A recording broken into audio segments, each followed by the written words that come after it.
Soy la pupila asombrada que descubre cómo apunta. Soy todo lo que se junta para vivir y soñar.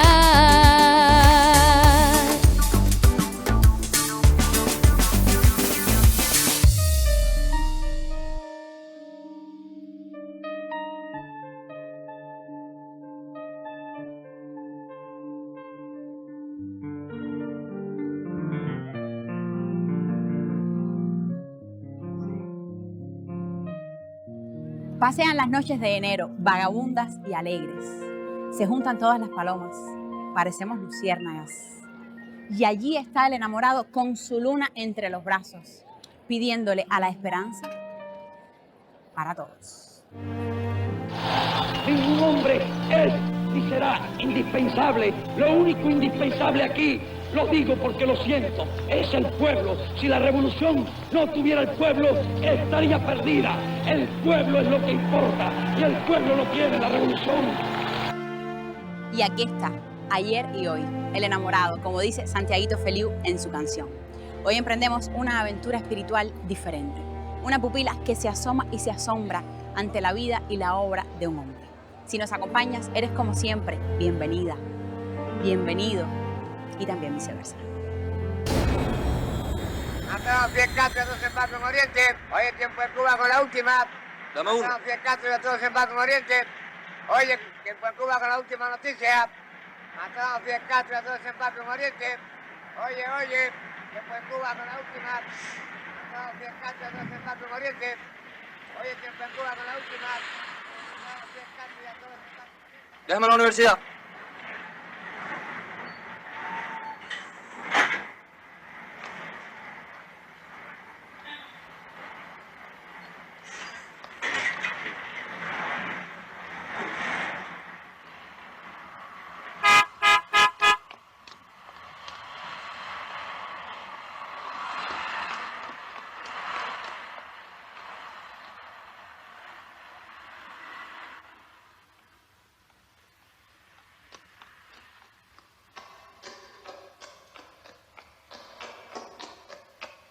Mataron a Fidel Castro, tú. Mataron a Fidel Castro. Sí. Eso no es verdad. Está en el periódico, junto con todo el desembarco. Mentira. Oye, ¿dónde está Alberto? Está por allá. Alberto, mira, muerto Fidel Castro. Eso es mentira, Enrique. Mira lo que estamos haciendo. Esto hay que tirarlo por toda La Habana, que todo el mundo sepa que eso es mentira. Escribe. Fidel Castro vive. Él y sus compañeros han desembarcado en la provincia de Oriente. Mira. Ven. Y han comenzado la lucha. Escribe. Batista hace correr bolas de que Fidel ha muerto para confundir al pueblo. Eso está bien. Fidel está en la Sierra Maestra, agrupando a todos los hombres dignos bajo la bandera de la revolución. Esta canción del pueblo pretende hacer un recorrido a través de la historia de nuestro país.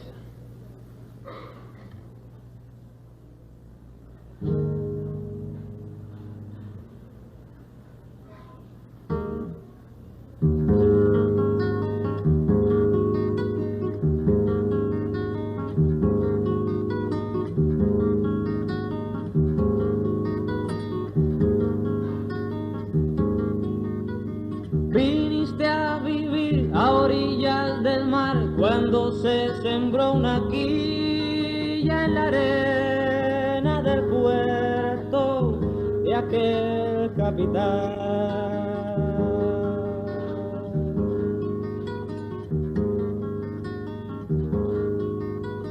Con rosarios y arcabuces y lanzas rompieron tu alma de selva, tu vientre de oro y café.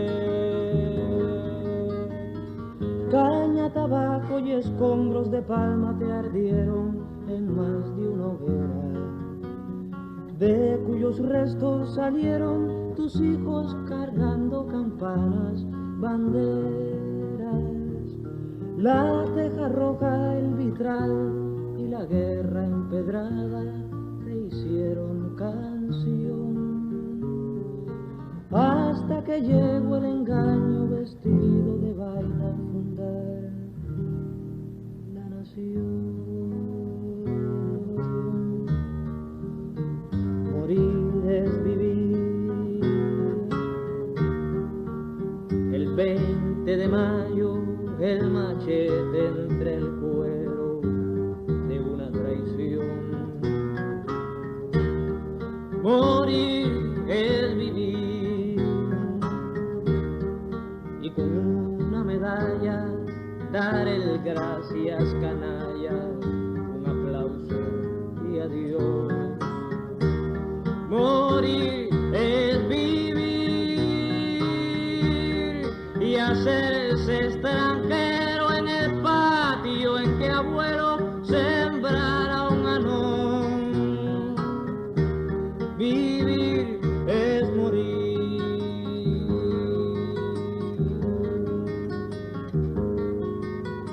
En el 30 se atascó el reloj entre petardos y mecha y vecinos celosos de tu dimensión. Hasta que al fin a granada y fusil te supieron traer de tu distancia y tu adiós a tu papel. Pero comenzar la vida después de tan vieja resulta difícil. Ese esqueleto mal hecho no está a la medida de tu ansiedad. Vivir es morir. Matar poco a poco el ademán de loco que quiere salir. Vivir es morir. Seguir otras huellas, ver nuevas estrellas, saber dónde ir. Vivir es morir, pues te envenenaron el alma de selva en tu primer abril. Vivir es morir.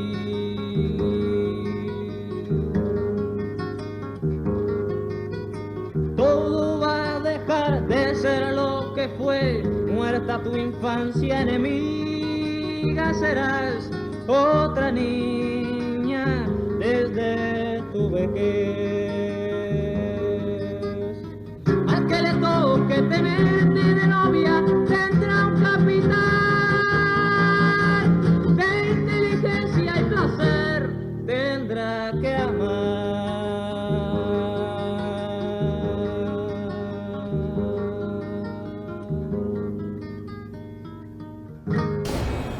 Entramos en nuestra historia desde que empezó a contarse hasta ahora mismo, con una secuencia memorable de la película Soy Cuba que en un rato Omar Baliño comentará. Y el trovador Silvio Rodríguez hizo más espeso ese viaje a través de la isla y el tiempo con su canción del pueblo. Esta vez Twitter tuvo razón. Fidel Castro ha muerto. Desde que el líder de la revolución cubana abandonó el poder, las redes sociales lo mataron tantas veces que la noticia que recibimos este 25 de noviembre en un principio despertaba suspicacias. Retuitear cualquier tipo de información sin contrastar es gratis, y así es como Fidel se convirtió en el mandatario que más veces se ha dado por muerto en Twitter. Todos recordamos esta imagen que acompañaba un correo electrónico enviado a millones de internautas de todo el mundo. El asunto era, muere Fidel Castro, y decía contener un video de Hugo Chávez llorando al lado de su ataúd. El enlace que llevaba a la supuesta noticia, como era de esperar, iniciaba la descarga de un potente virus informático.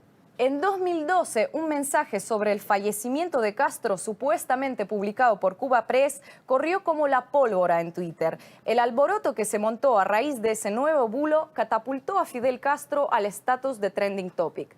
Pero lo que más calado tuvo en 2012 fue otra falsificación. El provocador italiano Tommaso De Benedetti suplantó en Twitter al expresidente de Italia, Mario Monti, para anunciar la muerte de Fidel Castro. Por muy absurda que pudiera parecer esa información, muchos cayeron en esa trampa.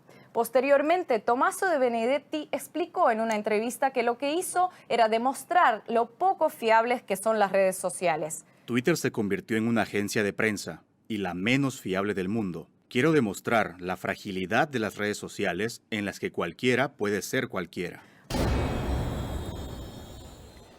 Porque fue un hombre capaz de cambiar los destinos de un país, un creador, un estadista, un intelectual, un artista. Fue amigo de los grandes de su siglo. Inspiró a poetas, a pintores y a músicos.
Pasea redonda la noche,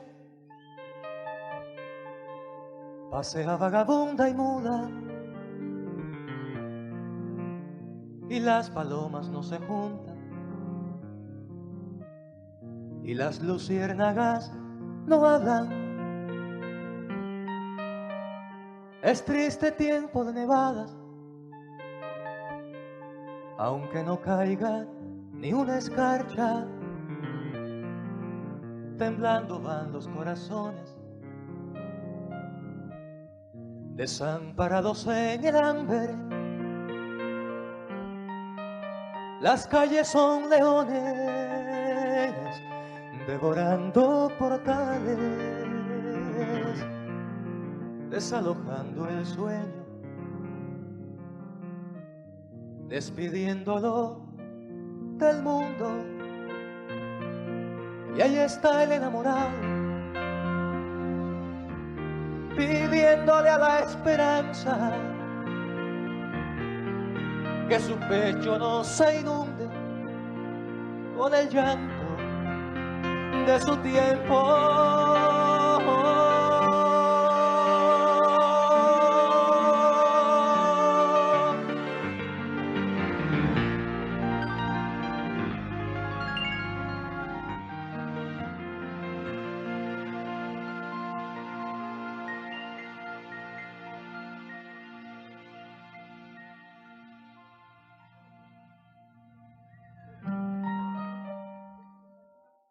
Pasean las noches de enero, 59. Vagabundas y alegres, se juntan todas las palomas. Parecemos luciérnagas, y ahí está el enamorado, con su luna entre los brazos, pidiéndole a la esperanza para todos, para todos. Y aquí está el enamorado, con su luna entre los brazos, pidiéndole a la esperanza para todos, para todos.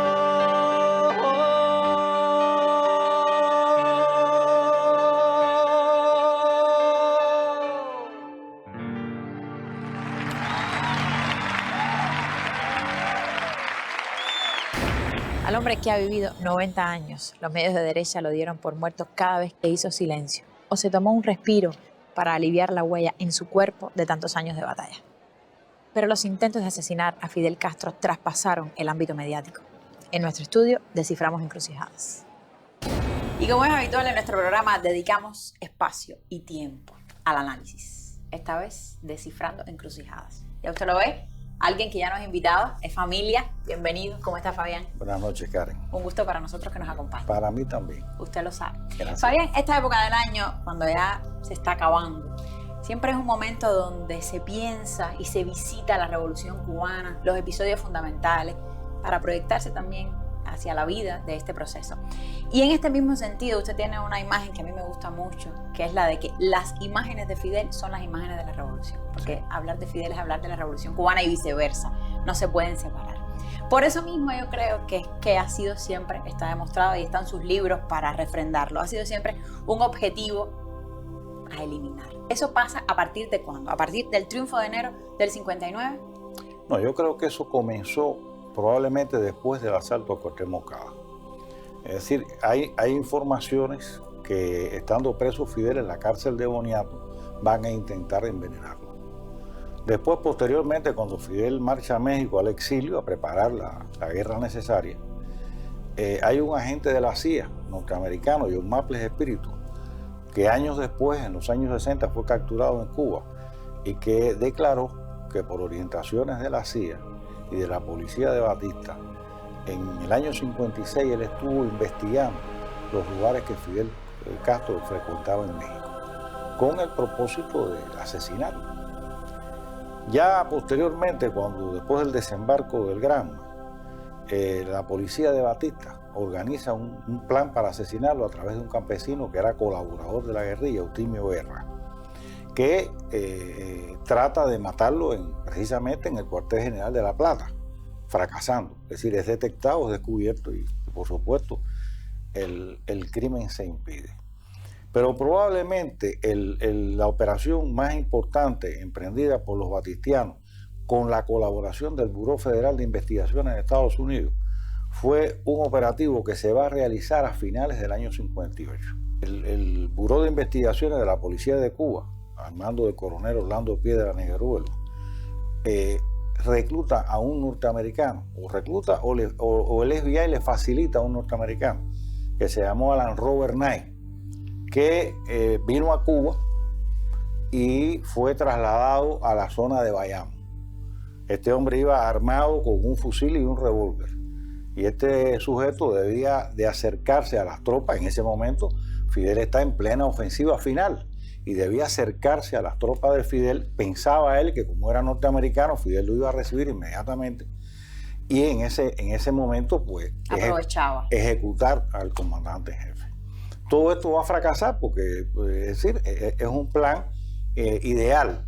Aquello era una guerra. Es decir, el comandante estaba en medio de una gran ofensiva. Bueno, la ofensiva final que derrocó finalmente a la dictadura de Batista, y este señor no va a poder ver a Fidel. Cae preso, lo detienen los rebeldes, y en los primeros días del año 59 hay un capitán del ejército rebelde que se pone a investigar la fachada, la cubierta que este norteamericano había expresado, que había llegado a Cuba, que era turista, que se había hospedado en el Hotel Comodoro. Van al Hotel Comodoro y efectivamente había estado ahí, pero resultó ser que el que había pagado las cuentas de este señor era el coronel Orlando Piedra. Entonces ya se descubre su tapadera, es interrogado, el hombre reconoce que efectivamente quería asesinar a Fidel. Este relato que yo te cuento se publicó en la revista Carteles de La Habana y es condenado y después es expulsado de Cuba. Este es el primer gran proyecto, a mi juicio, que se organiza para asesinar a Fidel. Pero Fabián, ¿por qué a partir del 59 todos estos planes que parecían aislados ahora se van a catalizar y la lista, ya lo veremos, sigue creciendo hasta más de 600? ¿Qué significa el hecho de que haya triunfado la Revolución Cubana para toda esta intentona de aniquilar a Fidel? Mira, según mi punto de vista personal, Estados Unidos había conocido de otros procesos políticos revolucionarios. Es decir, el triunfo de la Gran Revolución de Octubre en 1917, el triunfo de la revolución en China en 1949 y así. Pero jamás había conocido una revolución de primera mano y en las puertas de su casa. Y eso fue lo que significó la Revolución Cubana, una revolución en las puertas de la casa del imperio más poderoso del mundo. Ellos no se imaginan, ellos tratan al principio, en los primeros meses, de manipular el proceso político revolucionario. Ellos tratan de intervenir con todas sus fichas. Mandaron a todos los politiqueros de la década del 50 para Cuba, trataron de mediatizar el proceso político revolucionario. Y como no pudieron manipular el proceso político, entonces decidieron asesinar al comandante jefe. Usted tiene una palabra para eso que a mí me gusta mucho. Usted ha dicho que es un trauma lo que significó la Revolución Cubana en el entendido del mundo que tenían y que tienen. Un trauma que creó una obsesión. Pues vamos a ver qué pasó después de esa fecha, en un segundo momento. Le propongo ahora hacer una primera pausa en nuestra conversación para ver algunos materiales que ayudan en este diálogo y lo ilustran mucho mejor. En un ratico seguimos conversando. ¿Cómo que no? Gracias, Fabián. Okay.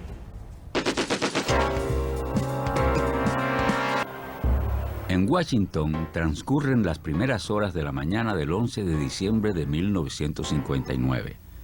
La tensión que se respira en el salón de la Casa Blanca presagia tormenta.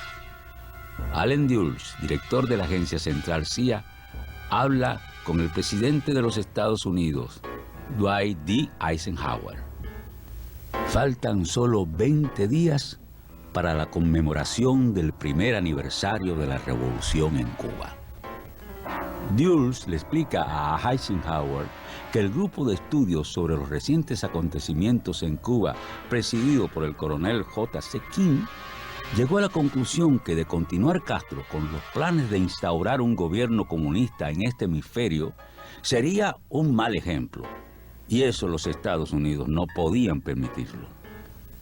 ¿Cuál es su propuesta?, pregunta Eisenhower. La respuesta de Dulles es enfática, contundente. Presidente, es necesario estudiar y organizar los planes que nos permitan, en un breve plazo, la eliminación física de Castro. No podemos perder más tiempo.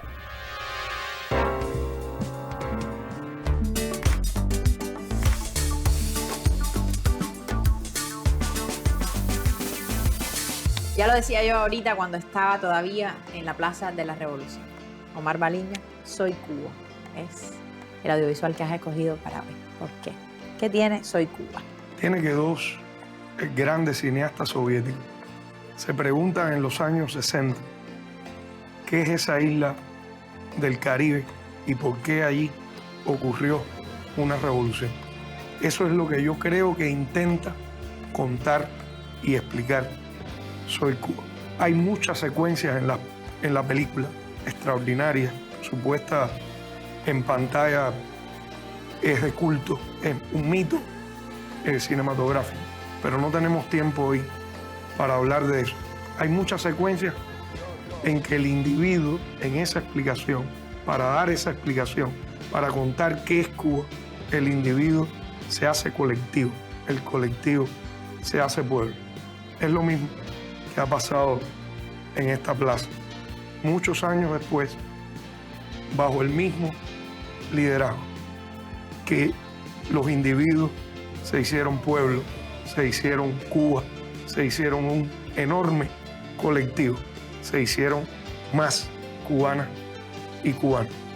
Me gustaría decir que Soy Cuba también explica una cosa que hemos sabido mejor en estos días, que el último empujón de Fidel a esta isla es habernos demostrado que la revolución estaba viva y que hay una enorme fuerza que puede continuar esa obra, ese legado, que es sin duda su último y permanente servicio, su último y permanente empujón por esta isla del Caribe. Empujón que sobre todo vincula y tiene como destinatarios y fuerza fundamental a los jóvenes. Y el fragmento que has escogido tiene lugar, se desarrolla en ese escenario donde se hizo revolucionario, en la Universidad de La Habana. Vamos a ver entonces el fragmento que Omar nos propone y seguidamente un homenaje de esos espontáneos que se dieron a lo largo de toda Cuba, un homenaje que se dio ahí mismo, en la Universidad de La Habana, y que se hizo con mucha buena fe. Gracias, Omar.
nunca puede virar para atrás. No porque virar para atrás es un problema, no se puede virar para atrás, cronológicamente no se puede virar para atrás.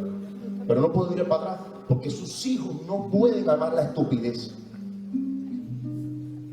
Y me encabrona cuando veo gente aquí que se va por otro lado y por permutar, por tener el frío lleno, lo cual es absolutamente respetable. Abraza la estupidez. ¿Cómo puedes? ¿Cómo puedes amar la estupidez? ¿Cómo puedes hacer eso? ¿Cómo puedes mearte arriba de los profesores que con salario que no les servía te enseñaron a leer y a contar? ¿Cómo puedes hacer eso? Eso sí es terrible. Es creer que nuestros baches son nuestra obra. O que porque por el primer obstáculo, la primera cosita mala que te pasó, cogiste y ya le metiste candela al bosque, como diría Silvio, hiciste leña con todo y la palma. Chicos, ¿qué tú crees? No, ustedes son un oportunista, no chicos. A lo mejor es cierto, este país hizo mucho daño el tiempo en que todo el que salía y le cantaba la revolución o hacía algo a favor de la revolución le daba una casa y un carro. Le hizo mucho daño. Yo conocí gente aquí que le dieron casa y carro por hacerse los revolucionarios. Y dolorosamente hay gente que cree que todo el que se compromete con la revolución lo hace por oportunismo. Pero ya eso no está ni de moda. Lo que te busca es un problema. Cuando este hombre hace una canción a Chávez, lo que se busca es un problema. No puede publicar más nada en Facebook porque una tía hijo de puta le forman un pollo. ¿Entiendes? Esa es la verdad, esa es nuestra verdad. Tú no puedes declararte oficialmente revolucionario porque más nunca te buscan un contrato. Tienes que hacerte el que no, sí, no, claro. Y para estar en los Billboard, en los premios no sé qué mierda.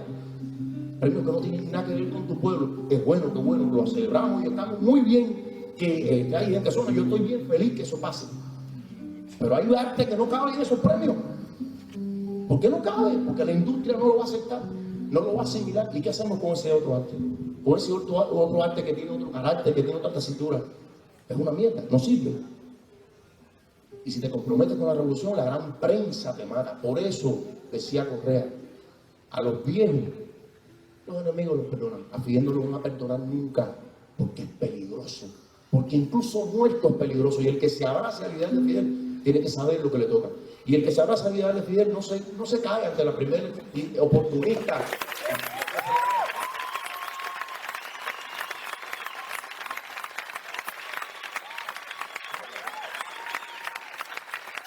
El que se abraza al ideal de Fidel tiene que saber que no puede quedarse parado frente a un oportunista, frente a un país.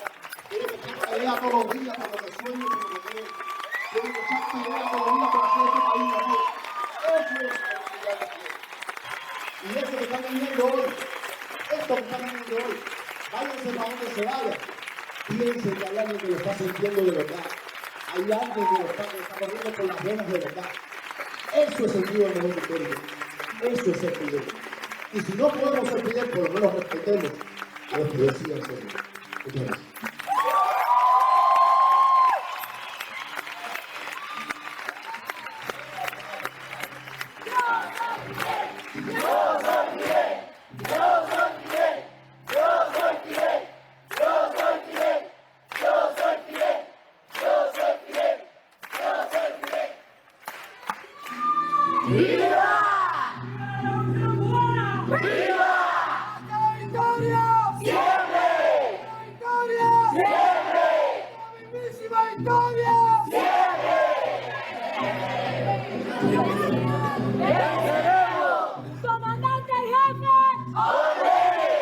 Seguimos conversando con Fabián Escalante en nuestro programa, su propósito, desentrañar encrucijadas, esta vez montados en todo lo que tiene que ver con los atentados a Fidel y cómo leer la Revolución Cubana y la relación con Estados Unidos también desde esa perspectiva.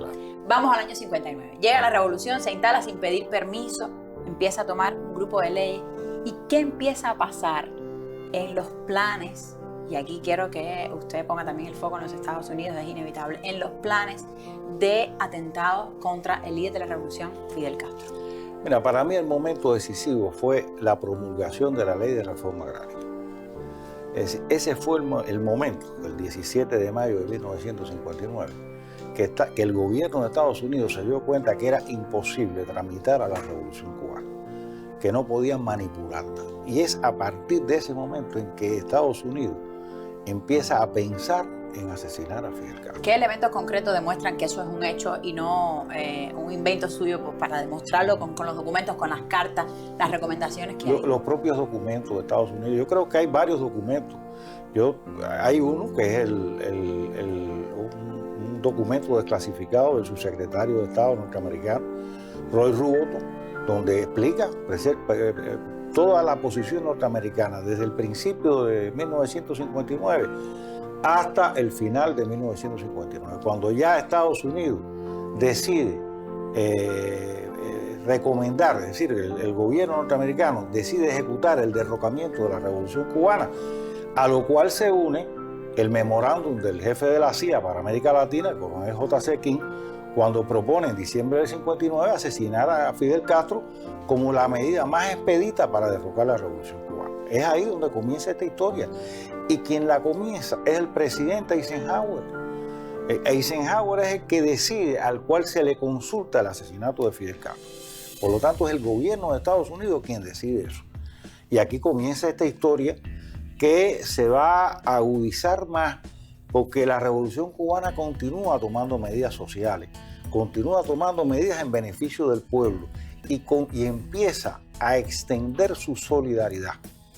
Aquí hay un elemento muy importante, es decir, la solidaridad de Cuba, de la Revolución Cubana, con todos los movimientos revolucionarios de América Latina en la década de 60, fue fundamental. ¿Y eso cómo lo leen los Estados Unidos? Como una agresión al mundo conocido. Al mundo conocido, al status quo logrado. Y no solamente en América Latina, sino en África. Todo eso va a continuar hasta la guerra en Angola, hasta el derrocamiento del apartheid en Sudáfrica, donde Cuba tuvo un papel fundamentalísimo, y por supuesto Fidel Castro, estamos hablando de Cuba. Es decir, hay una cosa que está intrínsecamente unida. Cuba, Revolución Cubana y Fidel Castro. Esos planes, ¿a qué cifras llegaron, Fabián? Es decir, los números no lo dicen todo, pero ilustran bastante. Si pudiéramos listar, ¿de qué estamos hablando? Estamos hablando que en 41 años, de 1959 al año 2000, que se haya conocido, porque pueden haber existido otros que no se conocieron, fueron 634 proyectos homicidas en diferentes niveles de planeamiento, de los cuales 167 fueron planes de grandes envergaduras, y de esos 60 fueron planeados directamente por la Agencia Central de Inteligencia de Estados Unidos. En los cuales, en 10 de ellos participó la mafia. Es decir, son cifras realmente escalofriantes. Y donde además se utilizó todo el desarrollo de la ciencia y de la tecnología para ejecutar. Por ejemplo.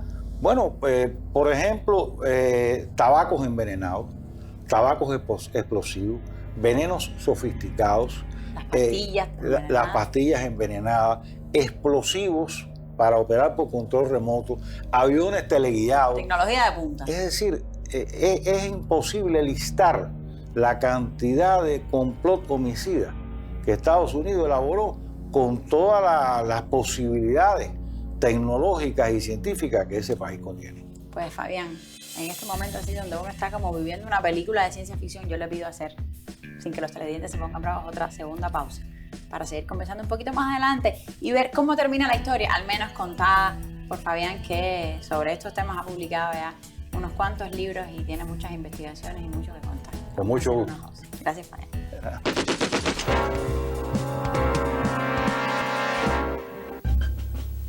50 días después que el director de la CIA, Allen Dulles, presenta el proyecto de derrocar a Castro, estalla el vapor francés La Cour, cargado de armas y municiones. Más de 100 muertos y más de 250 heridos fue el saldo de víctimas como consecuencia de 2 explosiones a intervalos. Evidentemente, la segunda explosión del vapor La Cour tenía una intención y era provocar un mayor número de víctimas, sabiendo la solidaridad de nuestro pueblo cuando ocurre un hecho de esa envergadura, cómo acuden gran cantidad de personas como ocurrió en ese momento. Pero además, también conociendo la presencia siempre de nuestros principales dirigentes ante cualquier catástrofe, cualquier tipo de hecho donde hubiera víctimas.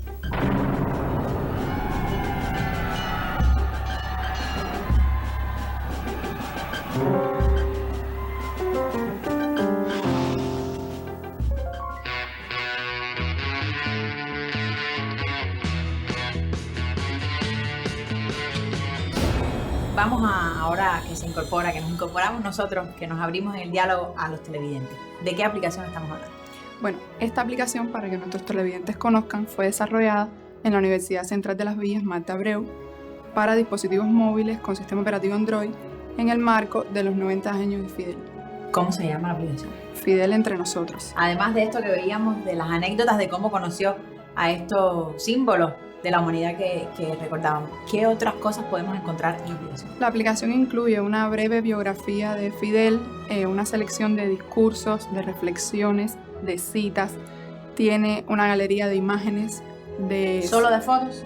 No, tiene también videos y audios de algunos discursos, documentales sobre él. Fidel, que fue un hombre fotografiado y filmado, por suerte, para que quede ahí en la memoria. También tiene libros. ¿Tiene libros la aplicación? También tiene libros escritos por él y sobre él. ¿Cómo la podemos tener, Elizabeth? La pregunta obligada. Bueno, se puede descargar de la dirección web que ven en pantalla y también la pueden adquirir a través de la carpeta de la pupila en los Joven Club. La que cada semana te ponemos en todos los Joven Club del país. Gracias, Elizabeth. Te espero la semana que viene. Hasta la semana que viene.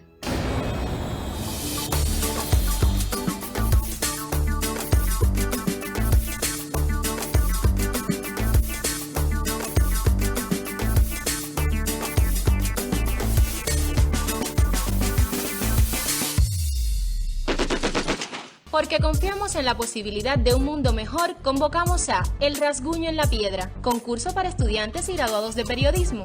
Se podrá participar con artículos, crónicas y comentarios desde una mirada descolonizadora. Los trabajos deben ser enviados antes del 10 de enero de 2017 y los premios serán otorgados durante la Feria Internacional del Libro. Y regresamos a nuestro tercer momento con Fabián Escalante. Seguimos descifrando encrucijadas. Fabián, gracias por la paciencia y esperar. No, gracias a ti. Yo quería preguntarle, ¿se ha intentado instaurar una matriz de opinión en algunos momentos de que en Cuba hubo una guerra civil? ¿Qué usted argumentaría para decir sí o no a esa idea?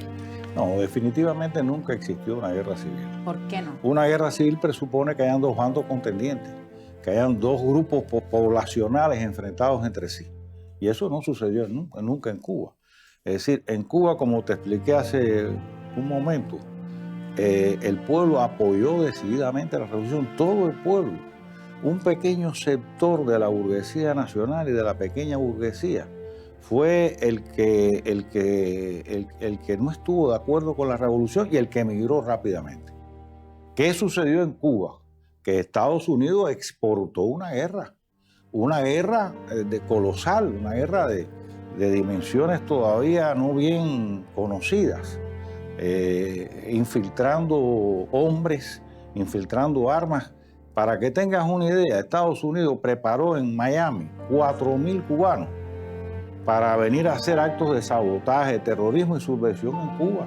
Tenía una marina de guerra, tenía una aviación, envió virus para contaminar la agricultura cubana, declaró la peste porcina africana, es decir, hizo barbaridades. Pero eso en ningún caso es una guerra civil, es una guerra con Estados Unidos, de Cuba con Estados Unidos, que eso fue lo que sucedió en Cuba. Una guerra que también incluyó los intentos de asesinar a Fidel. Eso está comprendido cuando usted me intenta descifrar todo ese manejo que de parte de los Estados Unidos se intenta en Cuba en esas primeras décadas. Siempre todos los grandes complots de Estados Unidos contra Cuba estuvieron acompañados, antecedidos de un complot para asesinar al comandante en jefe Fidel Castro. ¿Por qué había que matar a Fidel? Porque Fidel es la revolución. Es decir, Fidel ha sido la revolución, fue una luz que iluminó nuestra Cuba el 1 de enero del 59, que no se ha apagado jamás. Fue una luz que iluminó los pueblos de América Latina, que iluminó África, es decir, que iluminó al mundo.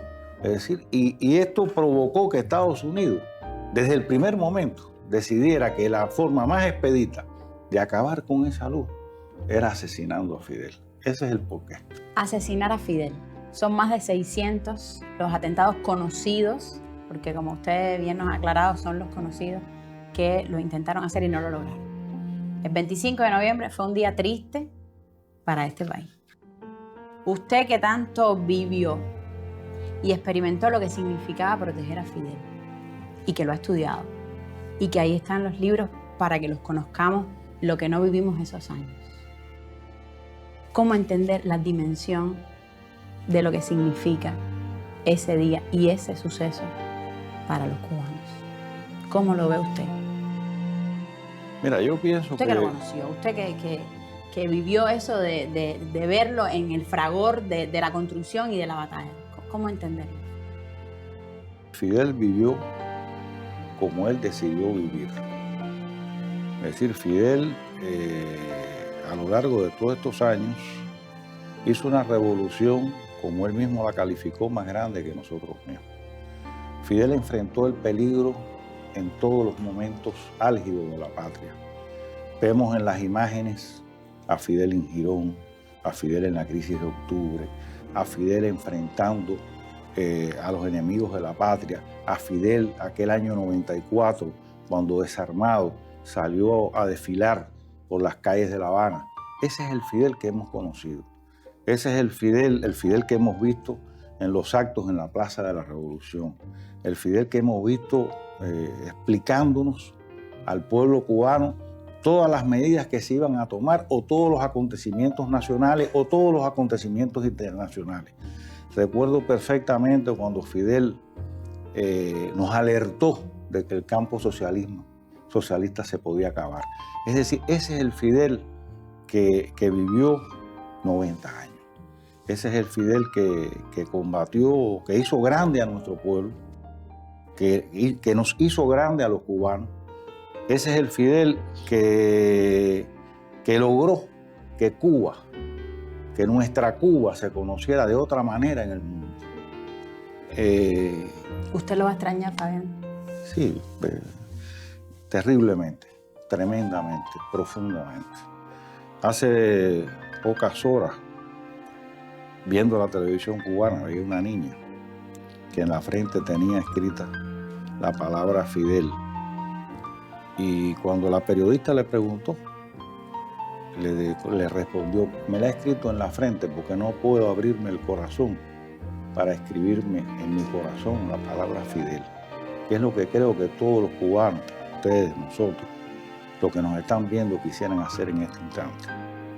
Y decirte que yo soy Fidel, nosotros somos Fidel, el pueblo cubano es Fidel, y vamos a seguir siendo Fidel hasta el último latido de nuestras vidas, hasta el último momento, porque Fidel es la vida misma, Fidel es inextinguible, el pensamiento de Fidel nos va a suceder a todos, y esta obra extraordinaria que Fidel ha hecho, la Revolución Cubana, perdurará por todas las vidas de mi generación, de tu generación y de las generaciones posteriores. Eso es lo que yo pienso. Entonces hay que celebrar. Hay que celebrar la revolución. Yo creo que y esa sí. es la manera de celebrar también los 90 años, la vida que usted me decía. Porque vivió, como usted lo decía, los 600 atentados, no pudieron con él, que 90 años es una larga vida, y haber visto la obra de la revolución también es una buena manera de llegar a esa edad. Yo creo que sí. En los próximos días se conmemora un aniversario más del triunfo de la revolución. El día 2 se va a hacer el desfile por el 60 aniversario del ejército, de la constitución del ejército rebelde, de las Fuerzas Armadas Revolucionarias. Y yo creo que es un momento de celebración. Yo creo que sí que lo tenemos que celebrar. Fue lo que él hizo. Fue el ejército rebelde que él hizo. Fueron las Fuerzas Armadas Revolucionarias que él hizo. Fue la revolución que él hizo. Y ese es el motivo por el cual todos los cubanos tenemos que sentirnos satisfechos de la obra realizada, de haber sido contemporáneo con él, de haber tenido la oportunidad de escuchar sus reflexiones, de conocerlo, de verlo, de tocarlo. Esa es la imagen que tengo, es la imagen con la cual quiero preservar su recuerdo. Un recuerdo que lo dice Fabián, un hombre que estudió, que ha estudiado y que ha experimentado lo que fue estar cerca de Fidel. Ahí están sus libros, pero también lo han dicho los miles y miles de cubanos que desde ese día triste, 25 de noviembre, han intentado sobreponerse al dolor y seguir diciéndole, aquí estamos, Fidel, como le dijeron las tantas veces que lo tuvieron de frente. Gracias, Fabián. Gracias a ti. Gracias por la entrevista y gracias por esas impresiones que yo sé que vienen desde lo más profundo. Muchas gracias a ti y a ustedes.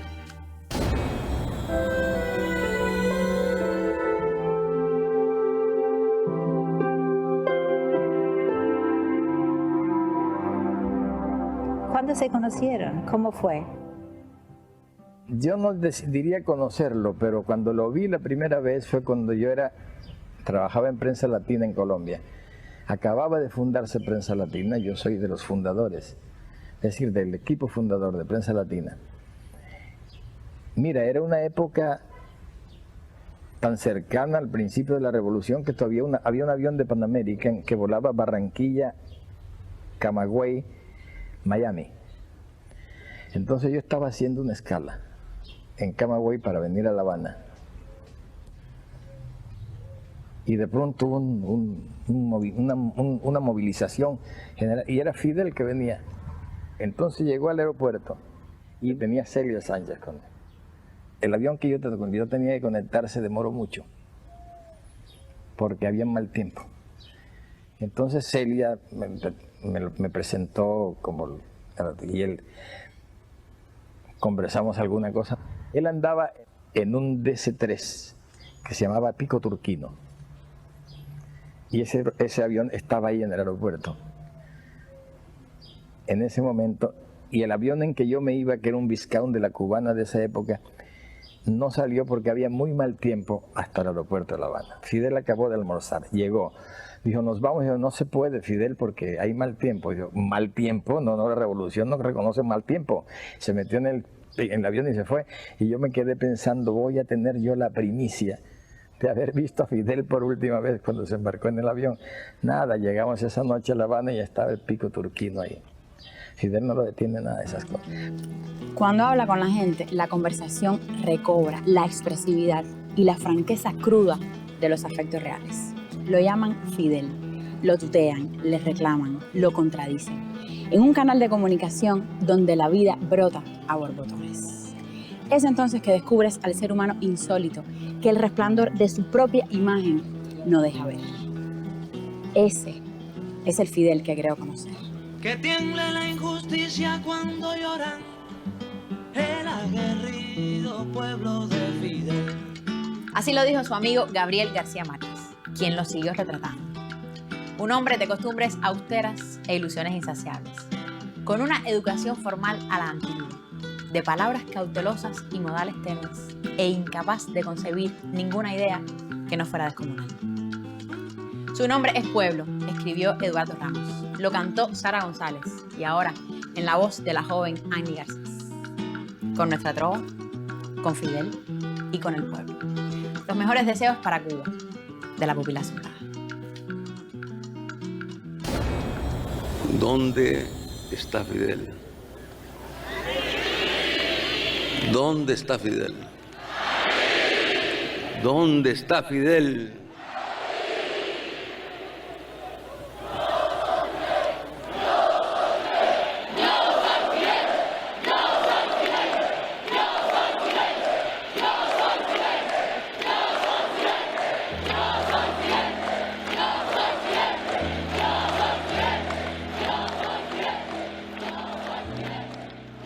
La muerte, con su implacable función de artesana del sol, que hace héroes, que hace historias, y no cede un lugar para morir en esta tierra por el futuro. ¿Qué ejemplo se ha convertido en puñal? Se ha convertido en fusil, se ha convertido en la trinchera de la voluntad, de la palabra amar, de la conciencia y de la muerte. No hay nombres de los que caen en las costas, de los que caen en los montes, del que cayó con el machete en el mismo lugar que cayeron otros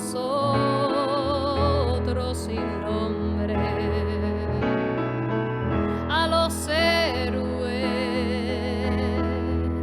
se les recuerda sin llanto, se les recuerda en los brazos, se les recuerda en la tierra, y eso me hace pensar que no han muerto al final y que viven allí donde haya un hombre presto a luchar, a continuar. No hay nombres de los que caen en las costas, de los que caen en los montes, del que cayó con el machete en el mismo lugar que tiempos más atrás cayeron otros sin nombre. A los héroes se les recuerda sin llanto, se les recuerda en los brazos, se les recuerda en la tierra, y eso me hace pensar que no han muerto al final y que viven allí donde haya un hombre presto a luchar, a